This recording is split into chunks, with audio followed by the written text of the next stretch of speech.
We want to be active when we're older. We don't want to be falling over. We want to have strong bones, all those sorts of things. And I'm always been about, putting things in place, preventing things from happening from a later age. So it really is about optimising in your age and just how things change over time. Physiologically, your body changes, doesn't it? Massively. So we get big changes as we get older, and starting for guys as early as 35, our power starts to go down, our strength, our muscle strength. So really, really important that we recognise that and start to do that. But also at the other opposite extreme, when we are starting to get, and I hate to say this, but starting to get like stiff joints and difficult moving, or inability to move, or inability to run on concrete or run on hard surfaces, or even get over your leg over a bike, this is when a pull like this becomes so important. Let's just go through.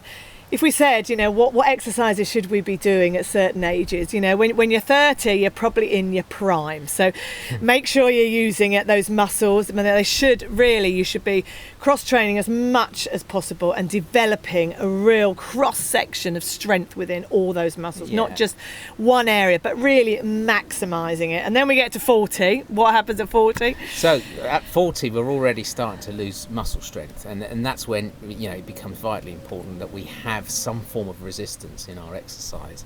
And again, getting in the pool's great for that, because two things really is yes, going to the gym's good, and we use the gym as part of that program, but actually by getting in the water, it's a less stressful way of exercising the body, so therefore we can add that into the week. So whatever form of exercise we were doing in our 30s, we can start to transition that into our 40s and try and keep hold of a similar amount of volume, or even increase the volume we do, because actually it's so less harmful. Then we get to 50s, which is us, and I think it's been really interesting. I think just how your hormones change, and I've just noticed my muscle strength, and then your ligaments and things like that. So I'm doing much more strength training than I ever used to do, probably about twice a week. And it doesn't have to be heavy weights or anything like that, or so much resistance work you can do in the pool and stuff. And also I think I've tried to do a lot of cross training, because I think what happens is your body gets used to the type of exercise that you've done. So if I go for a run now, the body doesn't really have any sort of effect anymore because it's done it so many times. But if I was to do new things like the swimming, like running in the pool, like some of the exercises in there, it's not used to it, so it adapts quicker and it has much more effect. So the more that you can sort of mix it up as well, I think that's really important. Yeah.